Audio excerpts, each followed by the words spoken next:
Hey everyone, welcome back to another deep dive into the absolutely bizarre world of our ancestors.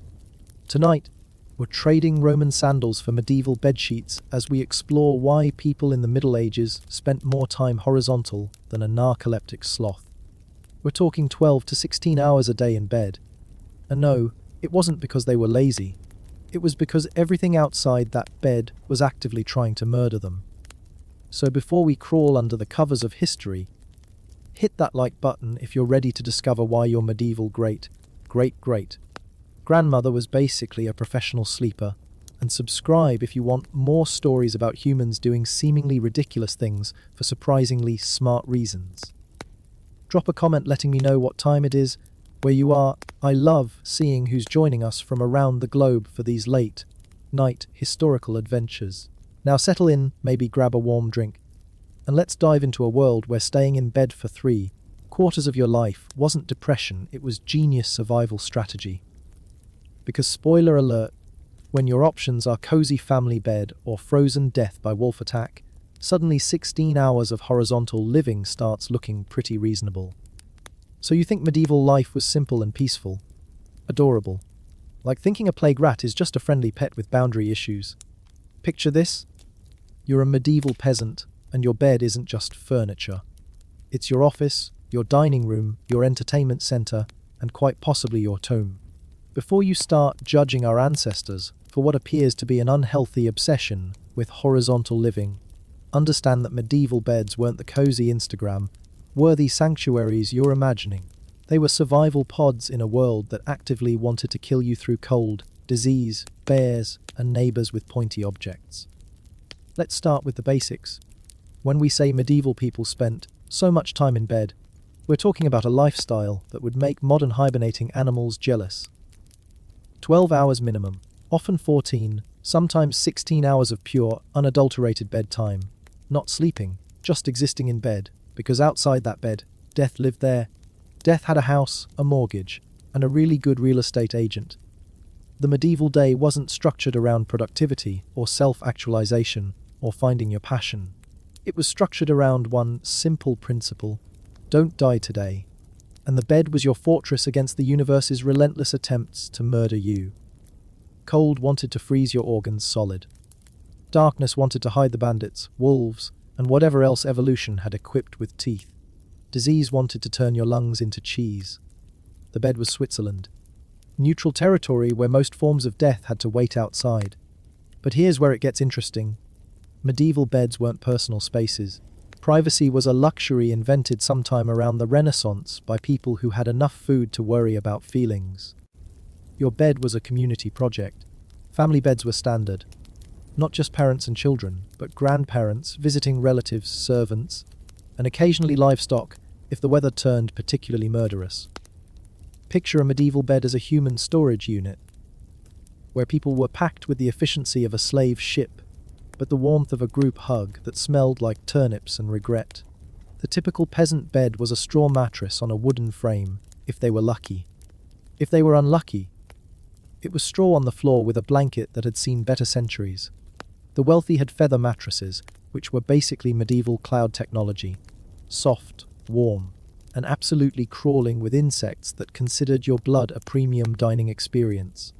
These beds were massive, often 8 feet wide and 6 feet long, built to accommodate entire dynasties of sleepers arranged like puzzle pieces. Sharing beds wasn't just practical, it was survival. Body heat was medieval central heating. When winter arrived like an angry Viking raid, your family bed became a human furnace. Children were natural heat sources, positioned strategically around adults like tiny, snoring radiators. Grandparents, despite their complaining about backs and bladders, were valued bed warmers whose body heat could mean the difference between waking up alive or becoming a medieval popsicle. The medieval sleep schedule was divided into 2 distinct sleeps, which sounds fancy until you realize it was basically your body's way of acknowledging that 12 hours of darkness was too long to stay unconscious without checking if you were still breathing. First sleep lasted from sunset until around midnight. Then came the watch period, 1 to 3 hours of quiet wakefulness where people prayed, had sex, told stories, or simply lay awake contemplating whether that strange noise outside was wind or death coming for a visit. During these midnight interludes, beds became medieval social media. Families shared gossip, planned the next day's survival strategies, and engaged in conversations that couldn't happen during daylight hours when everyone was busy not dying. Children learned family stories, adults discussed village politics, and couples engaged in activities that kept the population from declining due to the various plagues, famines, and wars that regularly swept through like seasonal cleaning.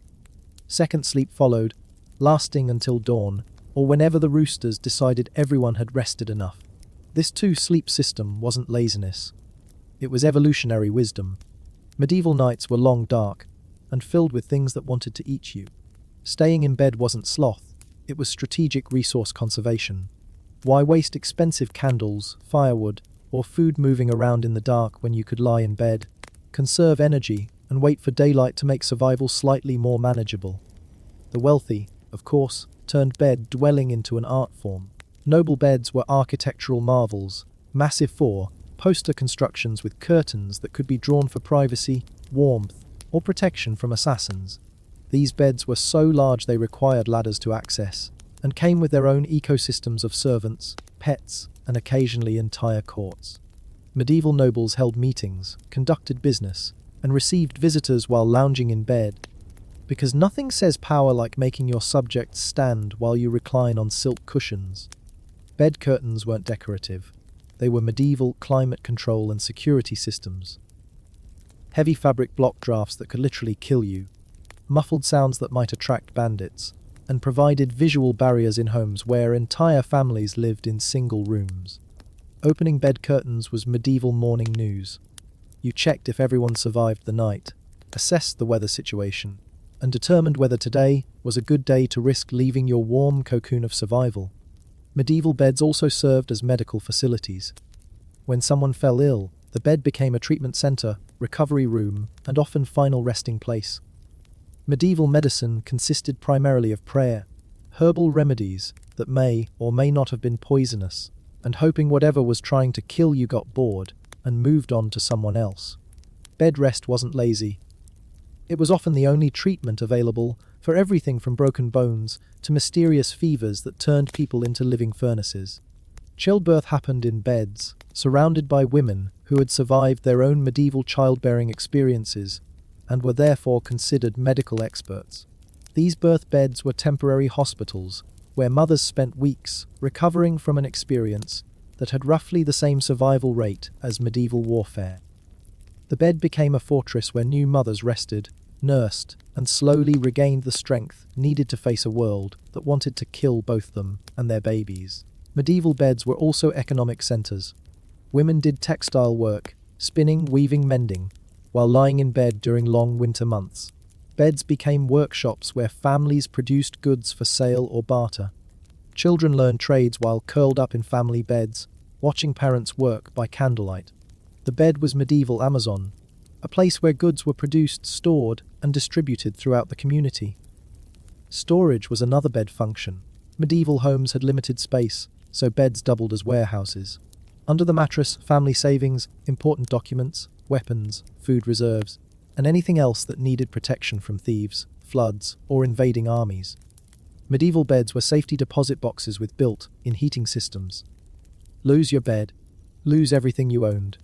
The social hierarchy was clearly visible in medieval bedtime arrangements. Servants slept on floor mattresses beside their masters' beds, ready to respond to nighttime needs, fears, or emergencies.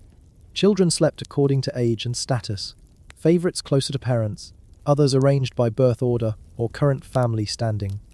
Bed position was medieval organizational chart, where your sleeping location indicated your importance in the family power structure.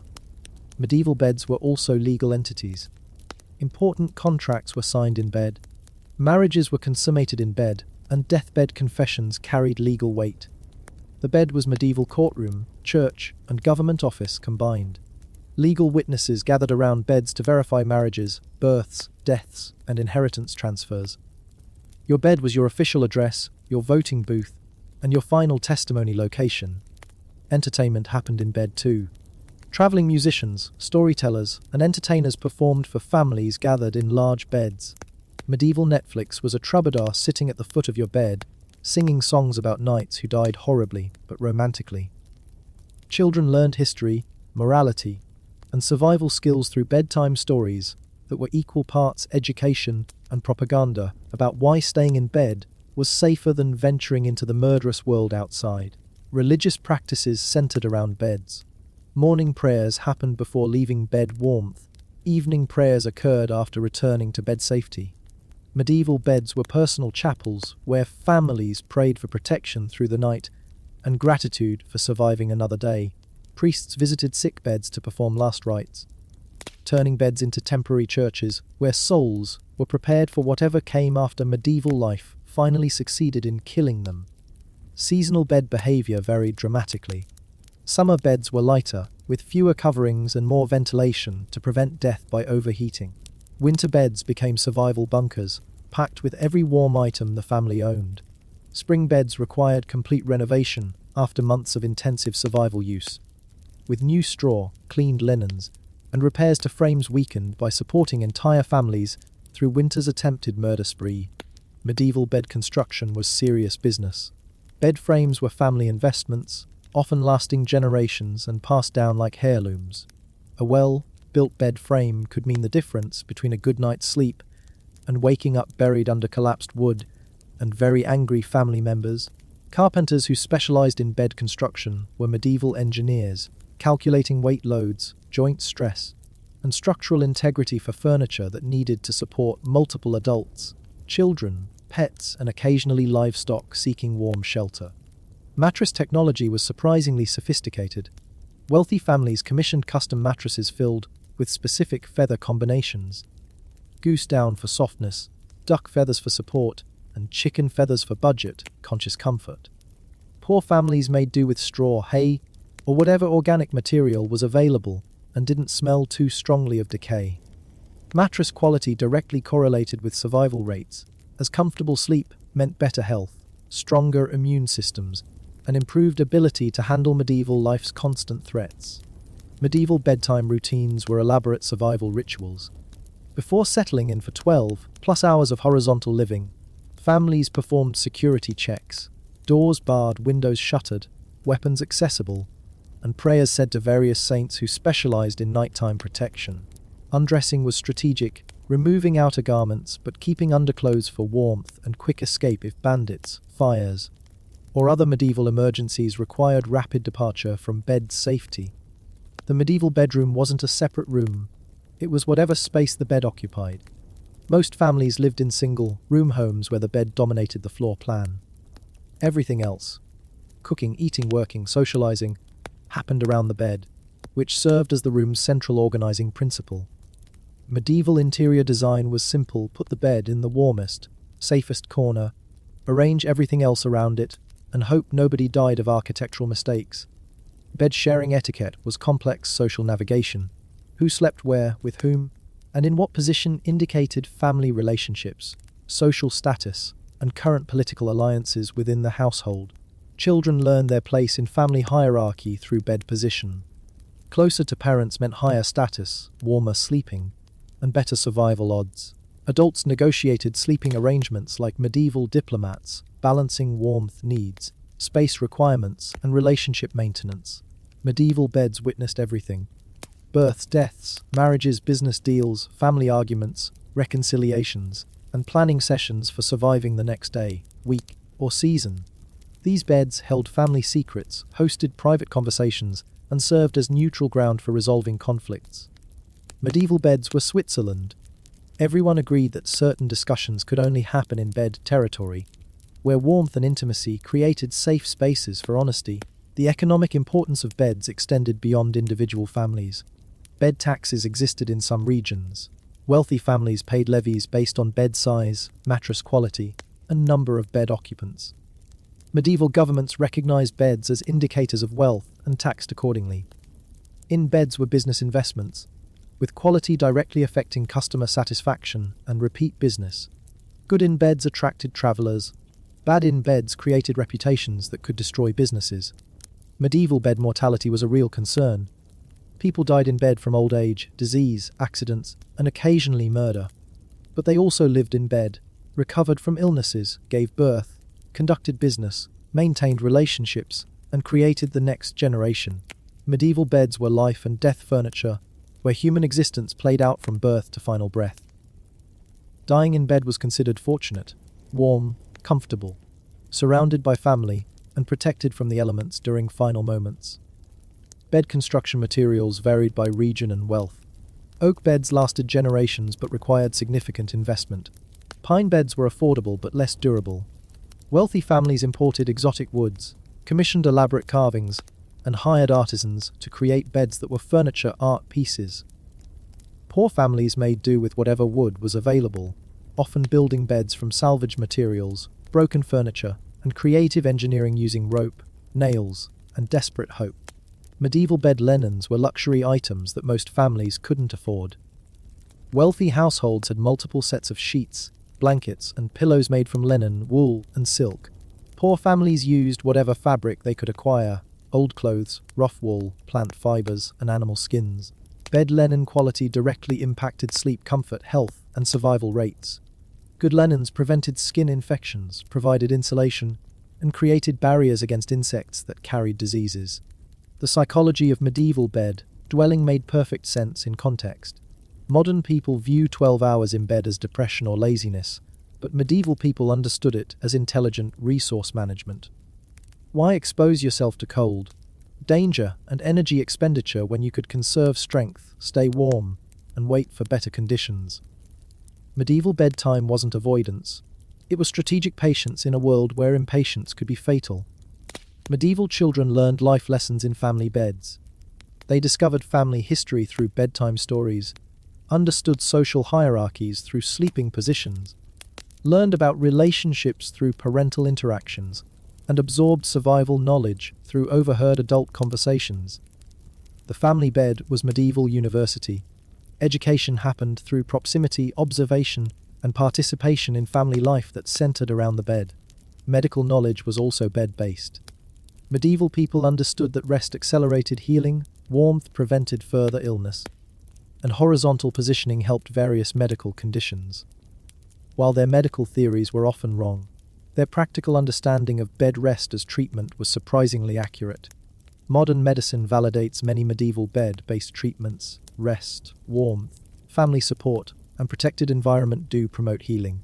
Medieval beds were also communication centers. In an era before telephones, internet, or reliable postal service, beds became information hubs where family members shared news, gossip, and updates about community events. Traveling relatives brought news from distant locations, local visitors shared village information, and family members discussed observations from daily activities. The bed was medieval social media, personal, immediate, and filtered through trusted relationships. Weather significantly impacted medieval bed culture. Summer storms meant everyone retreated to beds for safety from lightning, flooding, and wind damage. Winter blizzards could trap families in bed for days or weeks, with the bed becoming survival headquarters where food was rationed, water conserved, and body heat shared to prevent freezing. Spring flooding meant beds became temporary boats, elevated sleeping spaces above rising water levels that could engulf ground floors. The transition from bed to daily activities was gradual and strategic. Medieval people didn't leap out of bed ready for action. They slowly warmed up, assessed conditions, and prepared for the day's survival challenges. Leaving bed warmth required courage, planning, and often group coordination.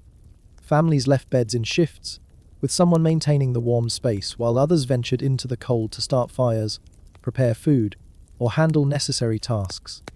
Medieval bed politics were surprisingly complex. Who shared beds with whom indicated alliances, relationships, and power structures within households and communities. Married couples shared beds, but so did same-gender friends, business partners, and social equals. Bed sharing was practical, body heat conservation and space efficiency, but also social bonding that created trust, intimacy, and mutual dependence necessary for survival. The end of medieval bed culture came gradually with technological advances. Glass windows improved natural lighting, making daytime activities more appealing. Better heating systems reduced dependence on body heat for warmth. Increased wealth allowed separate bedroom, giving families privacy options. But for centuries, medieval beds served as survival pods in a hostile world where spending 12 to 16 hours horizontal wasn't laziness. It was intelligent life management in an era when life itself was a daily victory against overwhelming odds. So when you judge medieval people for their apparent bed obsession, remember they weren't being lazy. They were being smart. In a world without central heating, electric lighting, modern medicine, or reliable food security, the bed was sanctuary, office, hospital, school, entertainment center, and fortress combined. Medieval people spent so much time in bed because outside that bed, medieval life was actively trying to kill them. The bed was their answer to an impossible question. How do you survive in a world designed for your destruction? The answer was simple, practical, and effective: stay in bed until absolutely necessary to leave, then return as quickly as possible. Medieval beds were survival technology, relationship centers, economic hubs, medical facilities, educational institutions, and social networks, all wrapped in straw mattresses and rough blankets. They spent so much time in bed because medieval beds weren't just furniture. They were life support systems for people living on the edge of extinction, making the best of impossible circumstances with intelligence, community, and the simple wisdom of staying horizontal until the world became slightly less murderous. And honestly, given medieval alternatives, plague, famine, war, bandits, wolves, freezing temperatures, complete darkness, and neighbors who solved property disputes with axes, spending 16 hours a day in bed with your family doesn't sound like such a bad strategy. Medieval people weren't lazy, they were survivors. And their beds were how they survived long enough to eventually invent the Renaissance, which finally made getting out of bed seem like a reasonable life choice. The legacy of medieval bed culture lasted well beyond the Middle Ages. Even as technology improved living conditions, the social aspects of bed sharing continued in many cultures. The communal sleeping arrangements, the two-sleep pattern, and the understanding of beds as multi-functional spaces influenced European sleeping habits for centuries. It wasn't until the Industrial Revolution brought gas lighting, coal heating, and urban housing that beds finally transitioned from survival pods to personal sleeping spaces. But perhaps most importantly, medieval bed culture teaches us something profound about human adaptability. Faced with impossible living conditions, our ancestors didn't despair. They innovated. They turned necessity into community, survival into intimacy, and horizontal living into a sophisticated lifestyle that kept families alive, connected, and surprisingly functional. Medieval people spent so much time in bed because they understood something we've perhaps forgotten. Sometimes the smartest response to a hostile world isn't to fight it directly, but to create warm, safe spaces where life can continue, relationships can flourish, and tomorrow becomes possible. Their beds were fortresses of hope in an age of despair, islands of warmth in seas of cold, and proof that human ingenuity can transform even the most basic survival needs into opportunities for connection, community, and continuity. Medieval people spent so much time in bed not because they had given up on life, but because they had figured out how to make life work under impossible circumstances. And honestly, that's not lazy, that's genius. The regional variations in medieval bed culture reveal just how adaptable human survival instincts could be. In Scandinavian countries, where winter darkness lasted for months and temperatures could freeze human breath solid, beds became elaborate survival complexes. Families constructed bed boxes, enclosed sleeping spaces built into walls like human-sized ovens, that trapped body heat so efficiently that entire families could survive Arctic conditions that would kill modern humans in hours. These weren't beds, they were medieval space capsules designed for surviving atmospheric conditions that resembled hostile alien planets. Mediterranean medieval beds dealt with opposite problems, but employed similar survival logic. In regions where summer heat could kill just as efficiently as northern cold, beds were positioned for maximum airflow, constructed with lighter materials, and designed for cooling rather than warming. Medieval Italians and Spanish families created bed configurations that channeled breezes, elevated sleeping surfaces above ground heat, and used fabrics that promoted cooling rather than insulation. Same survival principle, different environmental enemy. The evolution of medieval bed culture also reflected changing social structures. Early medieval beds were purely functional, survival furniture for people living on the edge of extinction. But as medieval society stabilized and wealth increased, beds began reflecting social aspirations. Merchant families commissioned beds that rivaled noble furniture, complete with elaborate carvings, expensive fabrics, and decorative elements that served no survival function. These beds weren't just survival pods. They were status symbols that announced the family's success in navigating medieval economic challenges.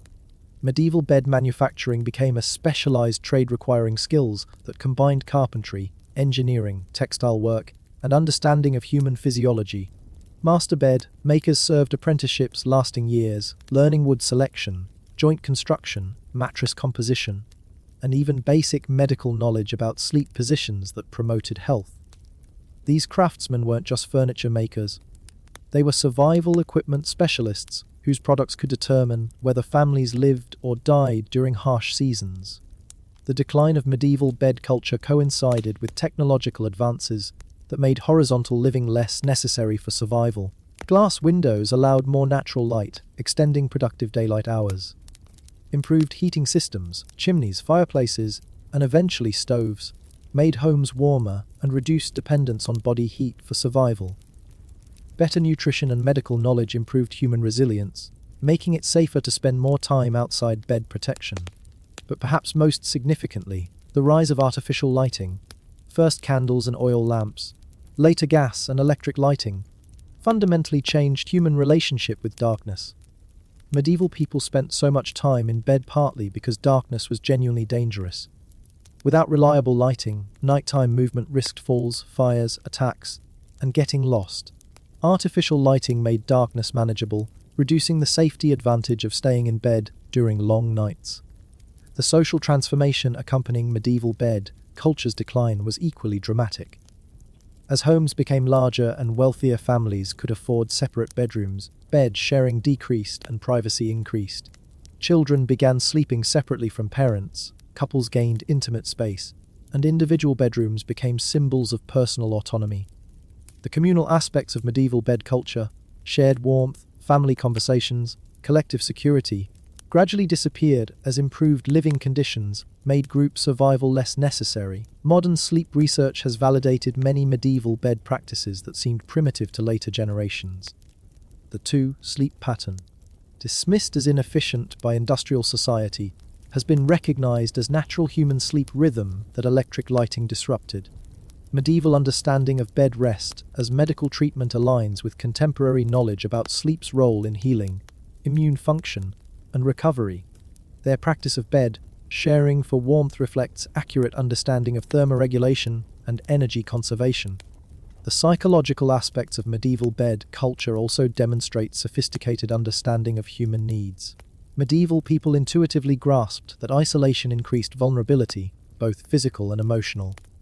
Bed sharing provided security, companionship, and emotional support that helped families cope with stress, trauma, and uncertainty. Modern psychology recognizes social connection as fundamental to mental health. Medieval bed culture provided this connection through practical survival arrangements. Economic historians studying medieval bed culture have discovered that it represented rational resource allocation in scarcity-based economies. Families invested disproportionate resources in bed quality because beds served multiple functions: sleeping, working, socializing, medical care, storage, and security. A high-quality bed provided better return on investment than almost any other medieval purchase, supporting family survival, productivity, and social functioning for decades. The religious significance of medieval bed culture extended beyond individual family practices to broader theological understanding. Medieval Christianity emphasized community, shared suffering, and mutual support, values perfectly embodied in bed sharing practices. Families praying together in bed, caring for sick members in bed, and sharing resources through bed-based living reflected religious ideals about human interconnectedness and communal responsibility. Medieval literature and art frequently depicted beds as central to human experience, from birth beds to death beds, marriage beds to sickness beds. These cultural representations weren't romanticizing furniture. They were acknowledging beds as stages where life's most important events occurred. Medieval beds were theatres where human drama played out, witnessed by family members who shared the space and supported each other through joy, sorrow, and survival. The technological innovations that emerged from medieval bed culture influenced later developments in furniture, textiles, and home construction. Medieval understanding of insulation, ventilation, and structural support for heavy loads contributed to advances in architecture and engineering. Textile techniques developed for medieval bed linens evolved into more sophisticated fabric production. Even modern mattress technology traces roots back to medieval experiments with filling materials and support structures. Archaeological evidence of medieval bed culture provides fascinating insights into daily life that written records often omit. Excavations of medieval homes reveal bed placement, construction materials, and associated artifacts that illuminate how families actually lived. These archaeological findings confirm that medieval beds were indeed central to domestic life, positioned in optimal locations and surrounded by evidence of multiple activities: cooking, crafting, storage, and childcare. The international trade networks that developed around medieval bed culture contributed to broader economic expansion.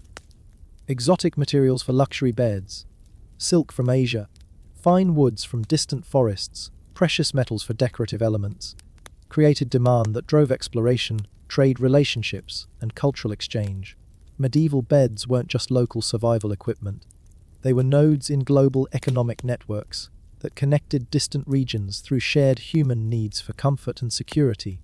Medieval bed culture also demonstrates remarkable gender equality in practical survival arrangements. While medieval society was hierarchical and often oppressive to women, bed sharing created spaces where gender roles were less rigid. Women and men shared equal responsibility for maintaining bed warmth, contributing to family discussions, and caring for sick or elderly bed sharers. The practical necessities of survival created temporary equality that transcended broader social inequalities. The medical knowledge embedded in medieval bed practices reveals sophisticated understanding of human physiology that historians have often underestimated. Medieval people understood that certain sleeping positions aided digestion, that elevation helped breathing problems, that warmth accelerated healing, and that social support improved recovery rates. While they lacked modern medical terminology, their practical bed-based treatments often achieved results that modern medicine validates. The end of medieval bed culture represents one of the most significant lifestyle changes in human history. For centuries, horizontal living had been normal, practical, and necessary for survival. The transition to more vertical lifestyles, spending most time upright, sleeping alone, viewing bedtime as minimal necessity rather than extended lifestyle, required fundamental psychological and social adjustments that took generations to complete. Contemporary sleep disorders and social isolation problems may partly result from abandoning medieval bed culture wisdom. Modern emphasis on individual bedrooms, minimal sleep time, and productivity focused daily schedules contradicts thousands of years of human bed-based living. Some researchers suggest that medieval bed practices, extended rest periods, social sleeping arrangements, and multifunctional bed use might address modern problems like insomnia, depression, and social disconnection. The survival lessons embedded in medieval bed culture remain relevant for understanding human adaptability and resilience. Faced with impossible circumstances, cold, darkness, disease, violence, scarcity, medieval people created ingenious solutions that prioritized survival while maintaining human dignity, relationships, and hope. Their bed culture demonstrates that humans can adapt to extreme conditions without losing essential humanity. Medieval bed culture ultimately represents human triumph over adversity through intelligence, cooperation, and creative problem solving. Rather than succumbing to harsh conditions, medieval people transformed survival necessity into opportunities for intimacy, community, education, and mutual support. Their beds were more than furniture. They were human achievements that enabled survival, fostered relationships, and created foundations for eventual social progress. When we examine medieval bed culture without modern prejudices about productivity and individual space, we discover a sophisticated lifestyle perfectly adapted to challenging circumstances. Medieval people spent so much time in bed because they understood something fundamental about human nature: Sometimes the wisest response to hostile environments is creating warm, safe spaces where life can continue, relationships can flourish, and tomorrow becomes possible. That's not primitive thinking. That's profound wisdom about what humans actually need to survive and thrive in an uncertain world.